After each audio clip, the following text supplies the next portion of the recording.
Hammaga salom, sizlar bilan Shahar o'rtoqlar. Bugungi videomizda xudo xohlasa, любой bitta iPhone'ni olib buzvoraman, sochvoraman, choy qilib damlab ichvoraman deyotgan Xiaomi 15 Ultra telefonimizda to'liq o'zini xarakteristikasi va o'yinlarda o'zini qanaqa tutib berishi, necha FPS berishi va kamerasi qanaqaligini to'liq sizlar bilan prям kundalik hayotda ishlatsa bo'ladimi yo o'yinni o'ynayotganda haqiqatan ham iPhone'dan kuchlimi? Mana shu narsalarni o'rganib chiqamiz va o'zimni fikrlarim bilan sizlarga bo'lishaman. Aytgancha, meni kanalimga haligacha ham obuna bo'lmasdan kuzatar ekansizlar, прикиньте. Shuning uchun shunday obuna bo'lib qo'yinglar, videomizga like bosib qo'yinglar и все. И previewlarim bilasizlar, Timur chiroyli qilib yasab beradi. Arzon narxlarda sizlarga ham skidkalar bilan yasab beraman deyapti.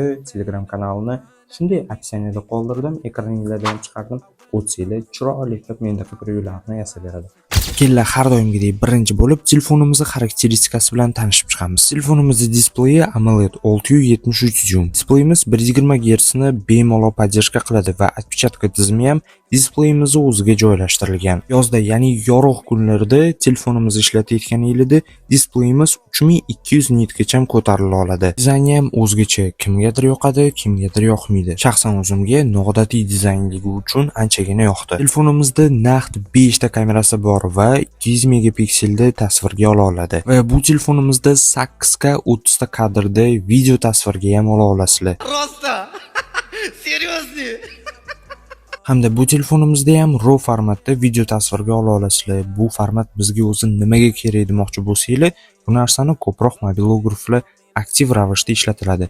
Ya'ni videoga umuman rangsiz zapis qilib olasizlar va undan keyin bemalol montaj payti o'zingizlar xohlagan rang boyliklarini qo'sha olasizlar. Telefonimiz protsessori keladigan bo'lsak, bu telefonimiz protsessorida Qualcomm Snapdragon 8 Elite chipi joylashtirilgan. PUBG Mobile, Call of Duty Mobile yoki bo'lmasam shunga o'xshash barcha o'yinlarda 120 FPS, ya'ni eng baland FPSlarni bemalol podдержка qilib beradi. Bilaman, juda ham ko'pchiliginglar PUBG Mobile yoki shunaqa o'yinlarda bu telefonimiz necha soatgacha ishlab beradi deb qiziqasizlar. Telefonimiz batareya sig'imi 5410 mAh. Realni tan olish kerak, aynan mana shu tomonlama iPhone'ga bitta shapat tushirdi. Faqatgina iPhone emas, juda ham ko'p Androidlarni, ya'ni 5000 mAh dan oshira olmaydigan Androidlarga ham ancha-muncha shapatlarni tushirib yubordi. Telefonimizda TDM turniri yoki bo'lmasam shunchaki og'ayninglar bilan TDM o'ynaganingizda FPS'lar uncha-munchaga tushib ketavermaydi. Sababi TDM o'zi kichkina zona va protsessorga jamlaqa katta ham nagrushka tushmaydi. Agarda bu telefonimizda stream qilmoqchi bo'lgan insonlar bo'lsa, gap so'z bo'lishi mumkin emas, lekin Androidlarga bilasizlar, imенно stream yo'nalishi bo'yicha ham qanaqadir alohida yaxshiroq programma yo'q. Agarda bu telefonimizda klassik turnirlarga qatnashmoqchi bo'lsanglar, bemalol qatnashsanglar bo'ladi. FPS o'ynashidan xavotir olmanglar. Любой bitta telefonda klassik turnirlarda FPS o'ynab turadi. Telefonimizning batareyasi juda ham kuchli. Bemalol o'yin o'ynaganda ham, kundalik hayotda ishlatgani ham bemalol yetib beradi. Kundalik hayotda bir kundan oshiqroq vaqtda bemalol ishlata olasizlar. O'yinlarda 6 soatgacha sizlarga beminnat xizmatlarni qilib beradi. Hozirgi kunda Xiaomi 15 Ultra telefonimizda O'zbekiston sharoitida o'rtacha 1200 dollargacha bemalol topib foydalanishingiz mumkin. Va juda ham ko'pchilikni qiynaydigan savol. Misol uchun 1200 dollarga hozir iPhone'ning ham oxirgi modelini sotib olish mumkin yoki Xiaomi 15 Ultra'ni sotib olish mumkin. Qaysi birini olganim yaxshiroq? Imенно kundalik hayot uchun ham va gaming yo'nalishi bo'yicha ham, misol uchun kibersportmi yoki o'zingizlar shunchaki o'ynagan. Narsadan kelib chiqib ayta olamanki, bu ikkala telefonimizda ham narxlari ham bir xil va deyarli xarakteristika tomonlama ham bir-biridan umuman kamchiligi yo'q, bir-biridan o'tib ketaman desa o'tib ketadi, lekin ikkinchisi birinchisidan qolib ketmaydi.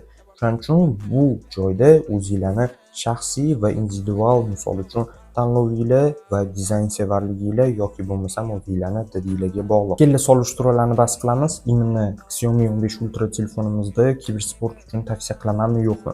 Hechni o'zimning fikrim bo'yicha bemalol tavsiya qilaman. TDM turnirlar bo'ladimi? Klassik turnirga qatnashmoqchimisizlar?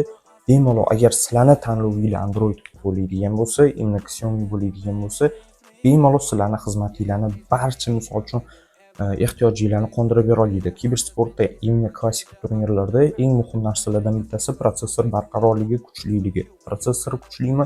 Juda ham kuchli. Batareyasi kuchlimi? Bemalol 6 ta, 7 ta, 8 ta kartaga ham bemalol yetkazib bera olasizlar va ikkita sessiyada ham, soat 8 da ham, 11 ga sessiyaga ham bemalol kirib o'ynab chiqsanglar bo'ladi. To'g'ri, orada bitta zaryadka to'ldirib olasizlar va telefonni sovutib olasizlar, dalishni bosib o'rasizlar. Imенно tidim yo'nalishiga keladigan bo'lsak ham, displeyiga unaqa noqulay emas. Bemalol to'g'ri chustительность qilib olsanglar, tidim turnirlarda ham o'zinglarni zo'r ko'rsatsanglar bo'ladi va eng muhim narsalardan bittasi, kundalik hayot uchun ham dizayn tomonlama juda ham chiroyli, maza qilib ishlatishli telefon bo'lib ishlab chiqarilgan. Shu bilan o'rtoqlar, bugungi videomiz oxiriga yetib keldik. Agarda videom sizlarga yoqqan bo'lsa, men juda ham xursandman. Qanaqadir ma'lumotlar olgan bo'lsanglar va kommentariyada o'zingizga qiziq bo'lgan telefonlarni обязательно yozib ketinglar. To'liq o'qib chiqaman va sizlarga kerak bo'ladigan telefonlarni xudo xohlasa keyingi videolarimizda olib chiqishga harakat qilaman. Har doimgidek o'rtoqlar, o'zingizlarni ehtiyot qilinglar, joninglar sog' bo'lsin. Kim nima ham gapirishdan qat'iy nazar hech qachon harakatdan to'xtamanglar. Xudo xohlasa keyingi videolarimizda ham shunaqa gaplashib o'tirish nasib qilsin.